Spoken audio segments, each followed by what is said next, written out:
ॐ अज्ञानतिमिरान्धस्य ज्ञानञ्जनशलाकया चक्षुरुन्मिलितं येन तस्मै श्रीगुरुवे नमः। श्रीचैतन्यमनोभीष्टं स्थापितं येन भूतले स्वयं रूपं कदा मह्यं ददाति स्वपदान्तिकं। वन्देऽहं श्रीगुरू श्रीयुतपदकमलं श्रीगुरून् वैष्णवांश्च श्रीरूपं साग्रजातं सहगण रघुनाथावितं तं सजीवं साद्वैतं सावधूतं परिजनसहितं श्रीकृष्णचैतन्यदेवं श्रीराधाकृष्णपादान् सहगण ललिता श्रीविशाखावितांश्च। हे कृष्ण करुणा सिन्धु दीनबन्धु जगत्पते गोपेश गोपिका कान्त राधा कान्त नमोस्तुते।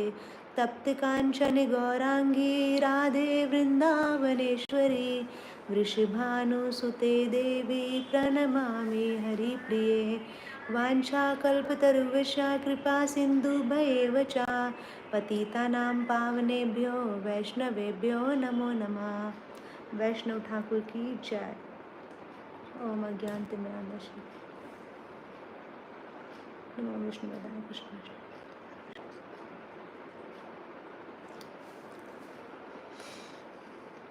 अभी भी ब्रेक हो रही है वॉइस? अभी क्लियर है वॉइस? ओके, तो हमने लास्ट टाइम किया था भगवद गीता चैप्टर 2 हमारा चल रहा था। कोई बताएगा कि कौन सा श्लोक चल रहा था लास्ट टाइम? लास्ट श्लोक का कौन सा था?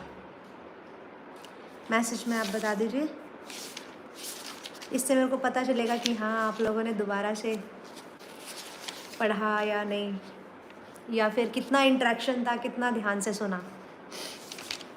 लास्ट श्लोक हमने कहाँ पे रोका था?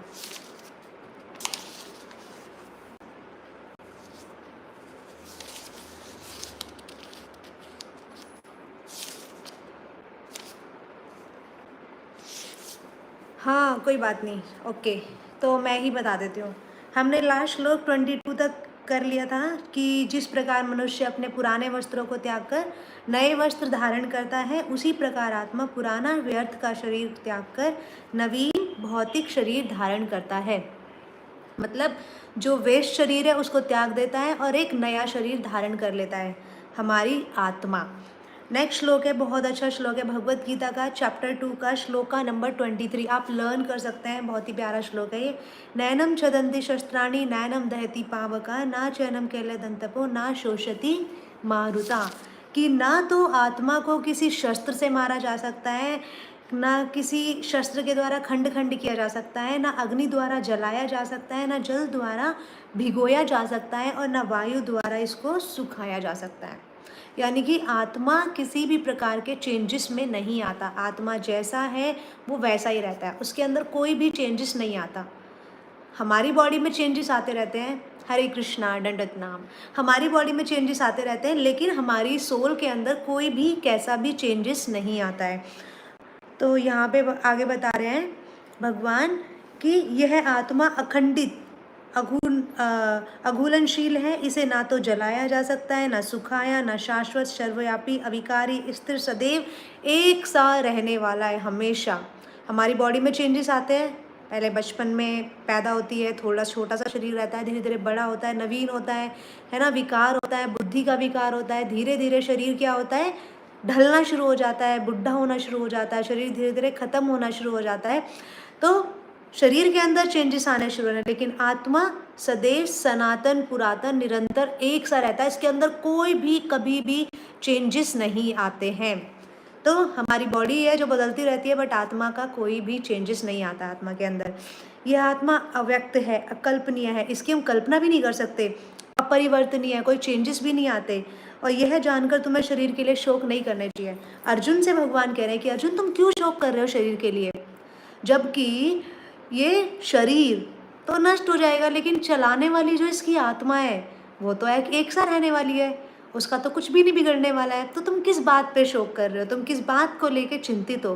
तुम्हें तो शोक करना नहीं चाहिए शरीर को लेके। क्यों? क्योंकि हमारा जो शरीर है वो सबको पता है, शरीर तो टेम्परेरी है, लेकिन आत्मा तो परमानेंट है। है ना, आत्मा के अंदर तो कोई चेंजेस नहीं आने वाला, तो तुम आत्मा को सब कुछ समझो, आत्मा के बिहाफ पे कार्य करो। शरीर तो लिमिटेड टाइम का है। एक बहुत अच्छी चीज़ मुझे यहाँ पे याद आई कि हम अपने शरीर को लेके, मतलब हम अपनी बॉडी लेवल पर सोचते हैं कि हमें इतना कष्ट होता है ना, हमें कभी किसी प्रकार का कष्ट भोगना पड़ता है, कभी किसी प्रकार का कष्ट भोगना पड़ता है। तो हमें क्या लगता है कि एक बच्चा जिसका जन्म हुआ बहुत बड़े महल में, बहुत बड़े महल में सोने के बर्तनों में खा रहा है, नहा रहा है, एक बच्चे का ऐसा जन्म, फॉर एग्जाम्पल अंबानी के घर में एक बच्चा वही रोड पे पैदा हुआ, जिसका रोड पे जन्म हुआ, ना कुछ खाने की व्यवस्था है, ना सोने की व्यवस्था है, ना पहनने की व्यवस्था है, ना कोई अच्छी देखभाल है। हाँ, तो क्या उन्होंने जन्म लेने के जस्ट बाद कुछ कर्म किए? अगर हम देखें कि इस शरीर का ही सारा रोल है, अगर आत्मा कुछ नहीं है, तो फिर उस बच्चे ने ऐसा क्या कार्य किया जो कि अंबानी यानी कि बहुत अमीर घर में पैदा हुआ, और एक बच्चा हुआ जो रोड पे पैदा हुआ?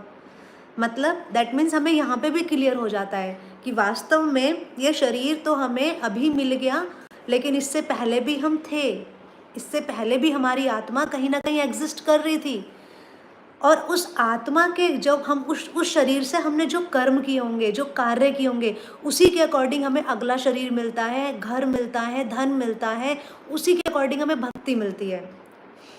और एक और बहुत अच्छा पॉइंट है कि हम यहाँ पे ये हमें शरीर, एकमात्र मनुष्य जीवन ऐसा है जिसमें रहकर हम अपने मनुष्य जीवन में रह कर के भगवान को प्राप्त कर सकते हैं, भगवत धाम को प्राप्त कर सकते हैं, भगवान श्री हरि के प्रेम को प्राप्त कर सकते हैं। और कोई भी 84 लाख योनियाँ हैं, कोई ऐसी योनि नहीं है जिसमें हम भगवान की भक्ति करके भगवान को प्राप्त कर सकें। एकमात्र मनुष्य शरीर ऐसा है जिसमें हम भगवान की सेवा कर सकते हैं, भगवान से बात कर सकते हैं, हाँ, और अपने इस जीवन का उद्धार कर सकते हैं। बाकी सारे शरीर व्यर्थ हैं, और उन सारे शरीरों को भोगने के बाद जब हम कुछ अच्छा कार्य करते हैं, तब हमें जाके ये मनुष्य शरीर मिलता है। और इस मनुष्य शरीर में भी यदि व्यक्ति अच्छे कर्म नहीं करता है, अच्छे कार्य नहीं करता है, गलत राह पे चलता है, हाँ, उसका जीवन में पतन हो जाता है, असंगत करता है, गंदे रास्तों पे चलता है, तो क्या होता है, उसका ये जीवन भी बेकार, आगे जाके क्या मिलेगा? दोबारा से 84 लाख योनियाँ भोगेगा, तब जाके फिर कभी ये मनुष्य शरीर मिलेगा। लेकिन आत्मा को सब स्मरण रहता है, आत्मा को शरीर छोड़ने के बाद भी सब याद रहता है कि हाँ, मैंने ये गलती की थी उस शरीर से, जिसकी वजह से मुझे ये मिला। एक छोटी सी स्टोरी शेयर करती हूँ, मुझे याद आ गई यहाँ पे अजामिल की, बहुत ही प्यारी स्टोरी है। अजामिल, आप लोग पता नहीं जानते हैं नहीं जानते हैं, अजामिल एक ब्राह्मण का पुत्र था, बहुत अच्छे गुण थे, बहुत ही सुंदर भक्त था। उनके पिता भी ब्राह्मण थे, बहुत अच्छे से भगवान की सेवा करते थे। उनको रोज़ एक सेवा दे रखी थी कि अजामिल जाओ, तुम भगवान के लिए पुष्प लेकर आओ, और फिर वो उनके पिता पूजा करते थे उन पुष्पों को भगवान को अर्पित करके। तो रेगुलर अजामिल यही सेवा करते थे।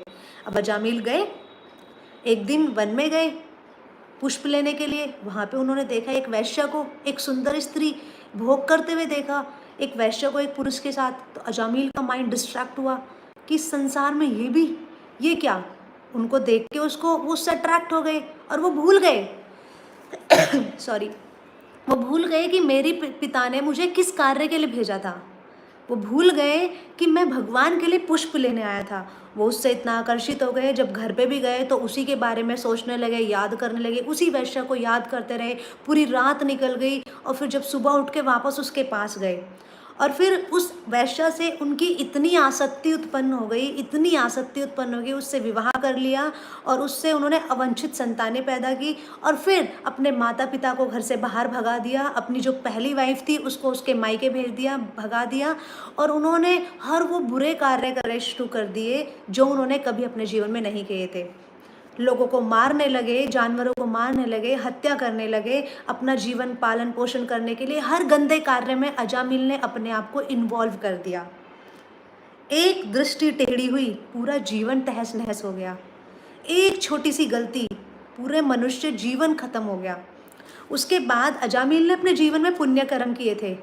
थोड़ा सा पुण्य कर्म किया था अजामिल ने अपने जीवन में कि वो एक ब्राह्मण पुत्र था और अपने पिता के कहने पर रोज वन जाकर पुष्प की सेवा करता था। तो उसके अंदर बहुत अच्छे गुण थे, बहुत संस्कारी था, बहुत अच्छा था, लेकिन एक छोटी सी दृष्टि बदलते ही अजामिल का पूरा जीवन बेकार हो गया।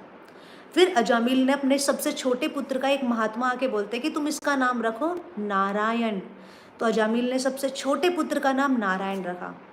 और अजामिल की अपने उस पुत्र के साथ बहुत अटैचमेंट थी, बहुत ज़्यादा उसके साथ उसका मतलब कुछ भी कार्य करता था तो वो नारायण को याद करता था।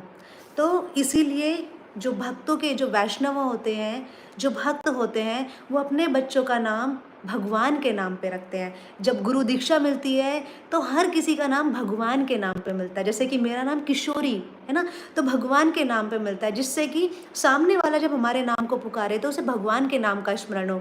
और हमारे भगवान इतने दयालु है कि वो बुला मुझ जैसे एक पतित आत्मा को रहे हैं, लेकिन सुन कौन रही है? हमारी प्रिय किशोरी।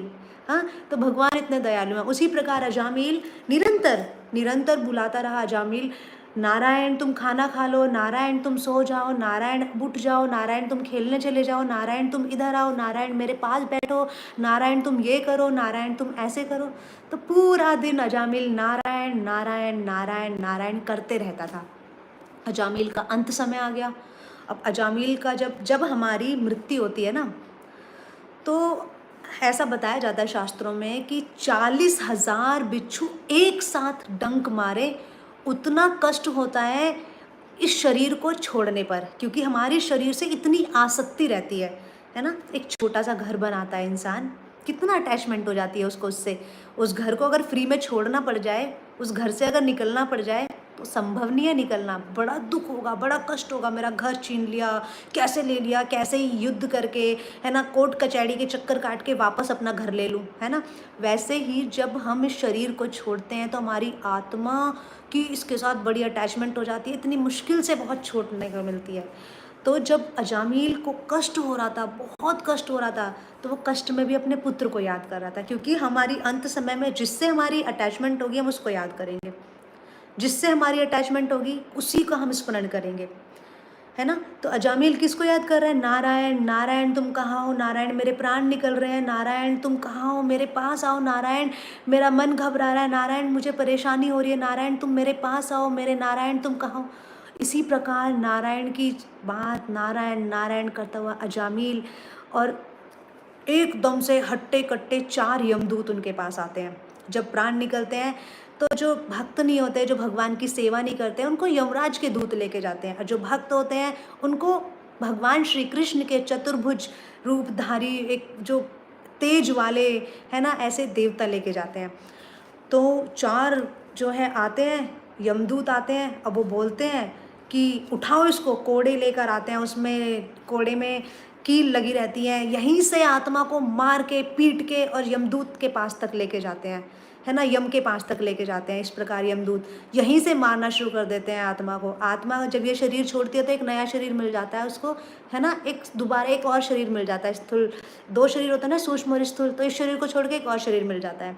अब आत्मा क्या करती है? अब अजामिल तो देख रहा है ये सारी चीज़ें, अब उधर से वो नारायण नारायण नारायण चिल्ला रहा था। 2 विष्णुदूत आते हैं, बड़े ही सुंदर चतुर्भुज, बहुत तेज उनके मुख पे, हाँ, और रथ लेकर। अब वो आते हैं, वो बोलते हैं, जो यमदूत होते हैं, ये कौन है, ये व्यक्ति कौन है, ये तो हमने पहली बार देखे हैं। अब यमराज को देखा है और यमलोक में सारे लोगों को देखा है, बड़े ही विचित्र विचित्र, और ये तो बड़े सुंदर, कौन है ये? तो बोलते हैं कि हम विष्णुदूत हैं और इसको हम अपने साथ लेके जाएंगे। तो वो बोलते हैं, अरे इसने बहुत जीवन में पाप किया, इसको हम लेके जाएंगे। वो बोलते हैं कि नहीं, इसने भगवान का नाम पुकारा है तो इसको हम लेकर जाएंगे। अब इस प्रकार वो करते रहते हैं। तो यमदूत बोलते हैं कि हमारे यमराज से भी ऊपर कोई और है, ऐसा कोई और है जो यमराज से भी ऊपर है। तो फिर यमदूत जाते हैं और फिर विष्णुदूत उनको जो है वहाँ पे मिलते हैं, और अजामिल को विष्णुदूत लेकर जाते हैं। फिर भगवान उनको एक और मौका देते हैं और फिर वो सारी चीज़ें छोड़ के भक्ति करते हैं, भगवान के नाम में अपने जीवन को समर्पित करते हैं। और जब उनकी मृत्यु होती है तो रथ आता है, और स्वर्ण श्वेत घोड़े वाला रथ एकदम, और उसमें बिठाकर बहुत शान के साथ, बहुत आदर सम्मान के साथ जो है अजामिल को भगवान के धाम लेके जाया जाता है। और वहाँ पे फिर अजामिल भगवान के धाम को प्राप्त करता है, और जो भगवान के धाम जाता है उसका दोबारा से जन्म नहीं होता। वो जन्म मृत्यु चक्र से छूट जाता है अगर जब हम भगवान की सेवा करते हैं। और एक और पॉइंट बहुत अच्छा है, फॉर एग्जाम्पल हमने भगवान का नाम जपा इस जन्म में 10%, हम जप रहे हैं, रोज माला कर रहे हैं, भगवान की सेवा कर रहे हैं, हरे कृष्णा कृष्ण कृष्ण हरे हरे, हरे राम राम राम हरे हरे, निरंतर भगवान के नाम का जप कर रहे हैं। लेकिन कुछ मिसहैपनिंग हो गई, हमारी डेथ हो गई, हमने 20% भगवान का नाम लिया है, तो जो नेक्स्ट बर्थ होगा श्योर मनुष्य जीवन मिलेगा, और उसमें हमारी जो भक्ति स्टार्ट होगी वो 0 से नहीं होगी, 21% से हमारी स्टार्ट होगी। तो ये हरिनाम इतना पावरफुल है कि हम जहाँ छोड़ते हैं हमें वहीं से मिलता है, ऐसा नहीं है 0 हो जाएगा। बाकी हम कोई भी कर्म कांड करें, यहाँ पे कुछ भी करें, वो सब कुछ 0 नष्ट, कुछ हमारे साथ नहीं जाने वाला। लेकिन हमारी भक्ति हमारे साथ जाती है और हमारे बुरे कर्माज हमारे साथ जाती है। तो इस प्रकार जो है अजामिल को भी मुक्ति मिली भगवान का नाम जप करने से, हम उसी प्रकार हमें इस संसार में अलग अलग प्रकार से माया हमें घेर रही है, अलग अलग प्रकार से रोमांचित अलग अलग चीज़ें हमें देखती हैं, हमें घेरने की कोशिश करती हैं, अट्रैक्ट करने की कोशिश करती हैं। अब हमारे ऊपर निर्भर करता है कि हम कितने प्योर एसोसिएशन में हैं, हम कितना स्ट्रिक्टली अपने माइंड को कंट्रोल किए हुए हैं कि कोई भी आ जाए मुझे कैसे भला अपने पास बुला ले, कोई कैसे मुझे अपने पास भटका दे, वो हमारे ऊपर डिपेंड है। और वो कैसे होगा, जब हम रेगुलर भक्तों का संग करेंगे, भगवान की कथाओं का श्रवण, भगवान के नाम का जप करेंगे, तो फिर वो हमारे अंदर वो पावर, वो प्योरिफिकेशन धीरे धीरे आएगी, और फिर हमें वो माया अपने चंगुल में फंसा नहीं पाएगी, और हम बचेंगे और भगवान के नाम का निरंतर जप करते रहेंगे, और हम पतन होने से हमारा बच जाएगा। तो वही चीज़ यहाँ पे बता रहे हैं, आगे बता रहे हैं अर्जुन कि जिसने जन्म लिया है उसकी मृत्यु निश्चित है, और मृत्यु के पश्चात पुनर्जन्म भी निश्चित है। ऐसा नहीं है कि जन्म नहीं होगा, पुनर्जन्म होगा। अरे भाई, जन्म हुआ तो मृत्यु भी होगी। कोई ऐसा है जो अमर हो इस मनुष्य जीवन में? हाँ, जिसका जन्म है उसकी मृत्यु है, मृत्यु के बाद पुनर्जन्म भी निश्चित है। और फिर अपने अपरिहार्य कर्तव्य से पालन से तुम्हें शोक नहीं करना चाहिए, तुम्हारा जो कर्तव्य है उसको तुम करो, क्योंकि ये सारी प्रोसेस तो जीवन का चलता रहता है। जैसे सुख दुख गर्मी सर्दी, वैसे जन्म मृत्यु, ये सब तो आती जाती चीज़ें हैं। हाँ, अभी ठंड, कभी गर्मी, कभी बारिश, कभी धूप, ये सब चलता रहता है, नेचर है ये सब बदलती रहती हैं। तो जन्म है तो मृत्यु भी है, इसमें शोक क्यों करना, घबराना क्यों, टेंशन किस बात की लेनी?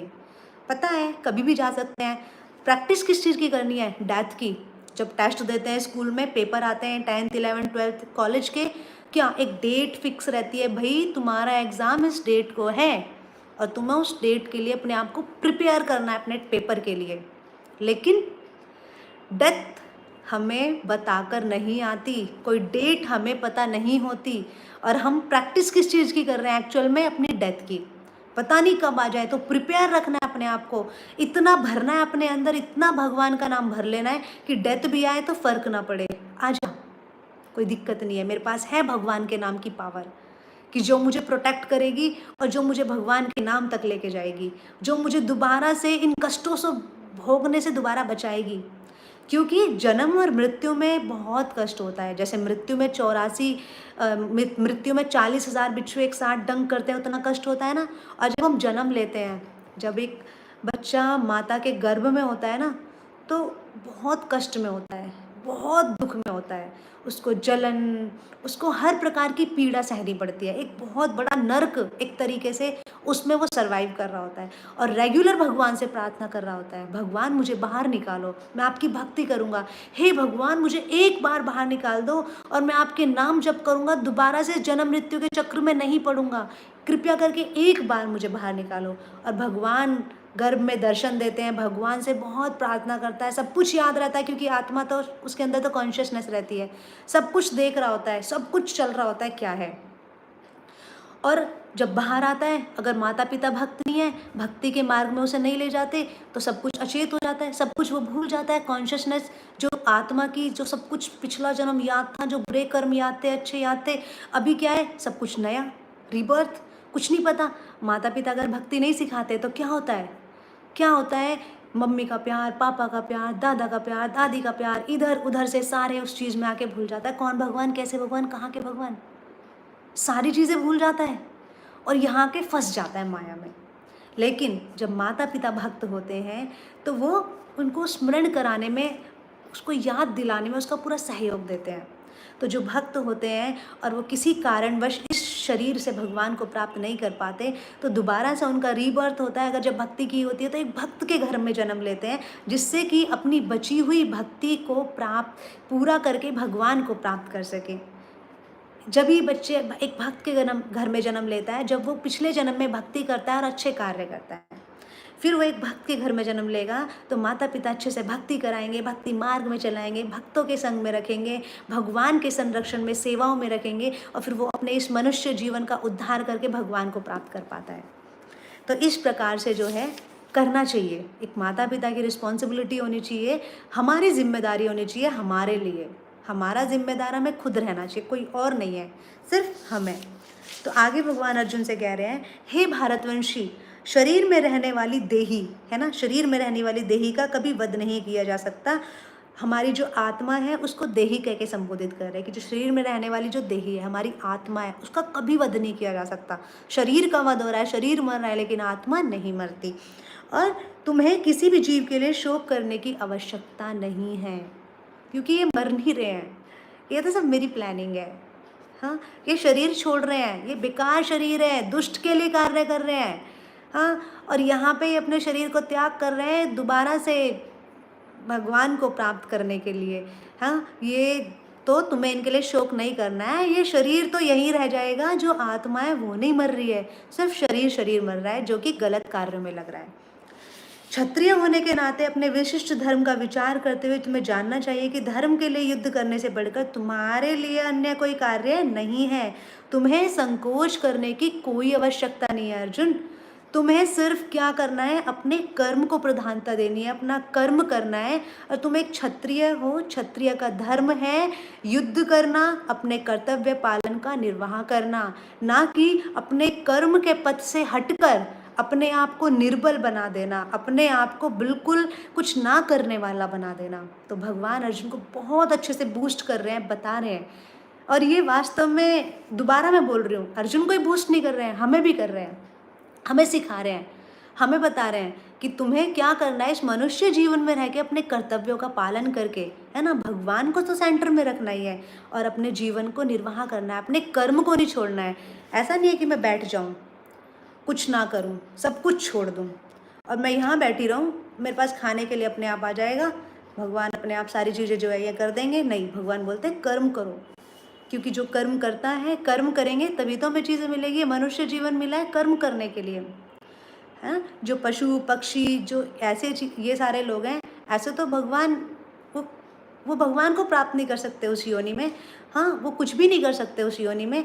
वो लोग सिंपल भगवान के भरोसे बैठे रहते हैं कि, है ना, लेकिन फिर भी वो कर्म करते हैं, बिना कर्म करे उनको भी नहीं मिलता। भगवान के भरोसे बैठे रहते हैं लेकिन कर्म करते हैं अपने हर कर्म। गर्मी आएगी तो उसके लिए व्यवस्था करेंगे, सर्दी आएगी तो उसके लिए व्यवस्था करेंगे, सारी चीज़ों के लिए व्यवस्था करते हैं। और इस मनुष्य जीवन में भी हमें बुद्धि मिली है, हम स्मार्ट, हमारे पास दिमाग है, हम हर चीज़ को समझ सकते हैं, सोच सकते हैं कैसे क्या चीज़ में हमें सक्सेस मिलेगी, किस तरीके से क्या करने में हमें ये चीज़ हासिल होगी। हमारे पास बुद्धि एडवांस, हर चीज़ एडवांस है, तो हमें इसका पूरा यूटिलाइज करना चाहिए भगवान की सेवा में अपने आप को लगाकर। आगे भगवान कह रहे हैं कि हे पार्थ, वो क्षत्रिय सुखी है, वो व्यक्ति सुखी है जो ऐसे युद्ध में अवसर पाने अपने आप प्राप्त होते हैं, जिन्हें उनके लिए स्वर्ग लोक के द्वार खुल जाते हैं। और जिन्हें ऐसे अवसर मिलते हैं ना अर्जुन, जो ऐसे अवसरों में पार्टिसिपेट करते हैं, उनके लिए स्वर्ग लोक के द्वार खुल जाते हैं। उसी प्रकार जो हमारे फौजी लोग हैं, वो जो युद्ध करते हैं, युद्ध में वो मरते हैं, तो उनको भी कहीं ना कहीं एक दोबारा से भगवान की, उनका जीवन व्यर्थ नहीं जाता, बिल्कुल बेकार नहीं होता। जो फौज में मरते हैं, फौज में वीर गति को प्राप्त करते हैं, उनका तो वो ऐसा नहीं है कि वो उनका व्यर्थ हो गया, वो भी एक सेवा में, वो अगर वो उनकी मृत्यु हुई है, सेवा में उनके प्राण निकले हैं, तो उनको क्या मिलता है, भगवान का जो स्वर्ग लोक है उसी की प्राप्त होती है, स्वर्ग लोक की प्राप्ति होती है, जो इस प्रकार के वीर गति को प्राप्त करते हैं, जो युद्ध में मरते हैं। आगे बता रहे हैं कि यदि तुम युद्ध करने में सर्वधर्म को संपन्न नहीं करते, तो मैं निश्चित रूप से अपने कर्तव्य की अपेक्षा में पाप लगेगा। अगर यदि तुम अपने कर्म को नहीं करते हो तो तुम्हें पाप लगेगा। तो ये हमारे लिए क्वेश्चन है कि अगर हम अपने कर्म को ना करें, अगर हम अपने कर्मों को ना करें, सब कुछ छोड़ छाड़ के बैठ जाए, फॉर एग्जाम्पल किसी ने गृहस्थी बनाई है, गृहस्थ आश्रम में आया है और वो अपने गृहस्थ आश्रम को छोड़ के, अपने बच्चे अपनी वाइफ को छोड़ के और कुछ ना करे और ऐसे निठल्लों की तरह रहे, तो वो पाप है। जब उसने एक जिम्मेदारी ली है, जब एक जिम्मेदारी में आए हैं, तो अपनी गृहस्थी को संभालना भगवान की सेवा करते हुए वो उसका धर्म है। लेकिन यदि कोई अपनी गृहस्थी को नहीं संभालते और छोड़ छाड़ के सब कुछ बैठ जाते हैं, तो वो क्या है, वो पाप है। अगर कोई अपने कर्मों को ना करके और ऐसे ही बैठ जाए तो वो एक पाप है। तो वही भगवान अर्जुन को बोल रहे हैं कि युद्ध के रूप में भी अपना यश खो दोगे और तुम्हें पाप भी लगेगा। एक तो यश खो दोगे, तुमने युद्ध नहीं किया, लोग बोलेंगे बिल्कुल कुछ भी नहीं पता था, कुछ नहीं आता था, इसके बस की नहीं था, इसलिए इसने नहीं किया। दूसरी चीज़ क्या, एक तो पाप लगा और फिर अपना यश भी खो दिया, लोगों की नज़रों में इमेज गिर गई।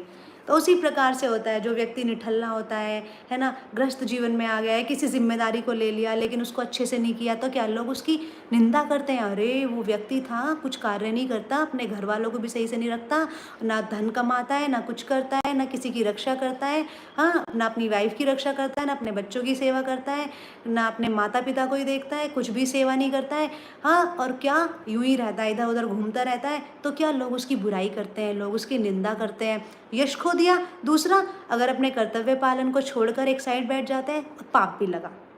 दो कार्य हुए, यश भी खोया, पाप भी लगा। आगे बता रहे हैं, लोग सदैव तुम्हारा अपास्य का वर्णन करेंगे हमेशा। और कोई व्यक्ति एक गलती कर दे, हमेशा उसको याद करेगा, अरे उसने ऐसी गलती की थी, उसने तो ऐसा कर दिया था। एक गलती करने पर पूरे जीवन भले अच्छा कार्य क्या हो, एक गलती करने पर सब लोग बोलेंगे। इस तरीके से भगवान समझा रहे हैं कि अपना कर्म करो, पब्लिक को मत देखो।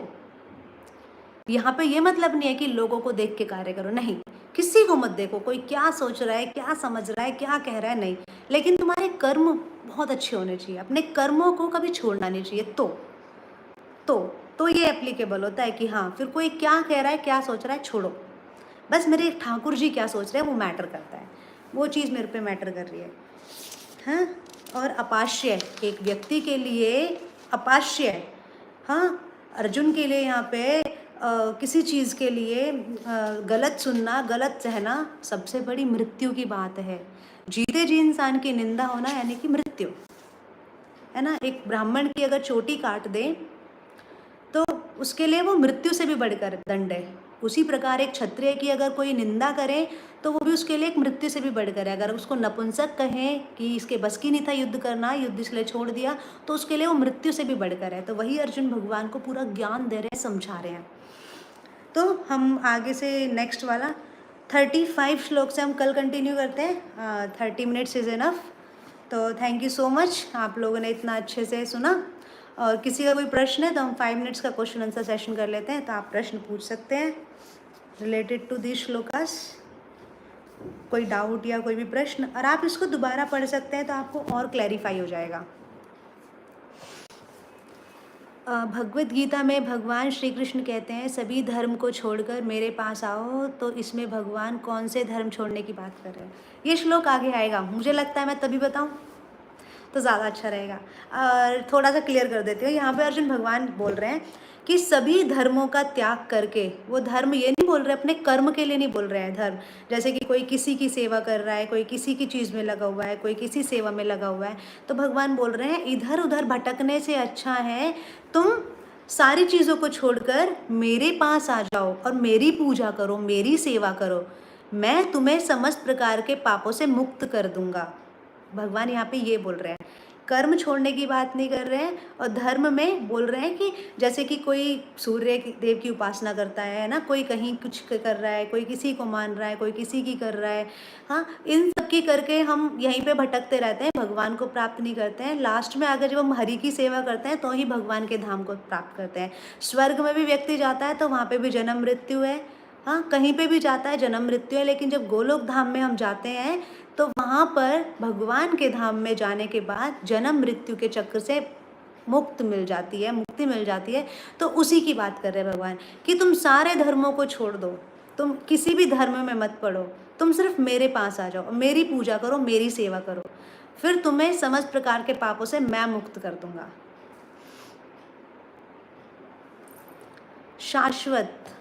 शाश्वत जो कि है, प्रेजेंट है, शाश्वत है, कोई भी चीज़ जो जिसका अंत नहीं होने वाला, जो समाप्त नहीं होने वाला, जो ख़त्म नहीं होने वाला, वो चीज़ शाश्वत, जैसे कि हमारी आत्मा शाश्वत है, उस चीज़ के बारे में यहाँ पे बात की जा रही है। और किसी का कोई प्रश्न? प्रभुपाद की बुक्स पढ़ते हैं लेकिन याद नहीं रहता, हो जाता है। धीरे धीरे आप प्रैक्टिस कंटिन्यू रखिए और धीरे धीरे धीरे धीरे याद होना भी शुरू हो जाएगा। वो तो भगवान उस चीज़ को नहीं देखते। देखो सिंपल सी बात है, एक छोटी सी चीज़ मैं बोल रही हूँ यहाँ पे कि भगवान कभी ये नहीं कहते, भगवद गीता में खुद भगवान कह रहे हैं तुम कितना ही भी ज्ञान अर्जित क्यों ना कर लो, हाँ कितना ही भी ज्ञान अर्जित क्यों ना कर लो, लेकिन अगर उसमें प्रेम नहीं है, उसमें समर्पण नहीं है, तो क्या है, वो वेस्ट है। किसी ज्ञान से भगवान को प्राप्त नहीं किया जा सकता। पढ़ रहे हैं हम अपने लिए पढ़ रहे हैं, हमें तो समझ में आ गया ना, याद ना रहे कोई बात नहीं, अभी नहीं है याद, धीरे धीरे धीरे धीरे भगवान की लीलाएं तो याद रहती है, वो याद रहे, बस हमें कृष्ण याद है ना, इनफ है हमारे लिए, बहुत है, बस भगवान याद रहने चाहिए, बाकी कुछ भी याद रहे ना रहे सब एक साइड है। तो भगवान को याद रखो बस, और धीरे धीरे भगवान अपने आप कि मेरा भक्त है, इसको ये याद है, मैं याद हूँ तो मैं इसको सब कुछ याद देता हूँ, याद करा देता हूँ, तो भगवान अपने आप संभाल लेते हैं। गोलोक एंड वैकुंठ में क्या डिफरेंस है? एक ही है, गोलोक वैकुंठ एक है। गीता पढ़ता हूँ लेकिन याद नहीं होता। भगवत गीता, हाँ, अब तो इसीलिए तो बोलता है कि अगर हम भगवत गीता खुद पढ़ते हैं तो बहुत सारी पॉइंट्स हमें क्लियर भी नहीं हो पाते, बहुत सारी चीज़ें हमें समझ में भी नहीं आ पाती। तो जब हम लेकिन उसको पढ़ते हैं, सुनते हैं श्रवण के माध्यम से और फिर दोबारा पढ़ते हैं तो हमें वो धीरे धीरे समझ में आने लग जाती है। और एक बार में कोई भी चीज़ याद नहीं रहती है, आप निरंतर उसको पढ़ते रहेंगे, प्रयास करते रहेंगे, करते रहेंगे तो समझ में आने लग जाएगा कि हाँ ये चीज़ है, ये चीज़ है। बस गीता में क्या याद करना है, भगवान जो इंस्ट्रक्शंस हमें दे रहे हैं, जिन चीज़ों को करने के लिए मना कर रहे हैं, हमें वो याद रखना है बस। और कोई प्रश्न किसी का? सेम टाइम 8:30 सेम, कल भी 8:30 सेम क्लास होगी इसी टाइम पे। और मुझे बहुत अच्छा लगा कि आप सब लोग आते हैं और भगवान के नाम में रुचि रखते हैं सुनने में।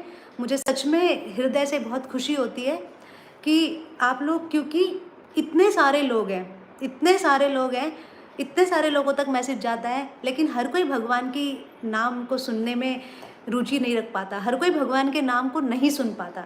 जिससे भगवान को अत्यंत प्रेम होता है, जिसको भगवान बढ़ाना चाहते हैं, अपने नाम में रुचि देना चाहते हैं, है ना, जिससे भगवान प्रेम करते हैं, वही भगवान की कथाओं को सुन सकता है बस, और कोई नहीं सुन सकता। तो आप सब लोग बहुत सौभाग्यशाली हैं कि भगवान के मुख से निकली हुई भगवत गीता का श्रवण कर रहे हैं।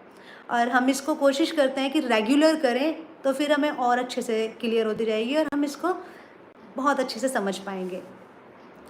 तो थैंक यू सो मच कि आप लोग आए और आपने इतना अच्छे से सारा टाइम दिया और भगवत गीता को सुना। आप लोग एक बार पढ़िएगा भी, और कल फिर से सेम टाइम 8:30 हम दोबारा मिलते हैं। हरे कृष्णा। वांछा कल्पतरुवशा कृपा सिंधु भैवचा पतिता नाम पावनेभ्यो वैष्णवेभ्यो नमो नमः। वैष्णव ठाकुर की जय, आप सभी भक्त वृंद की जय। भगवान श्री कृष्ण श्रीमती भगवद गीता की जय।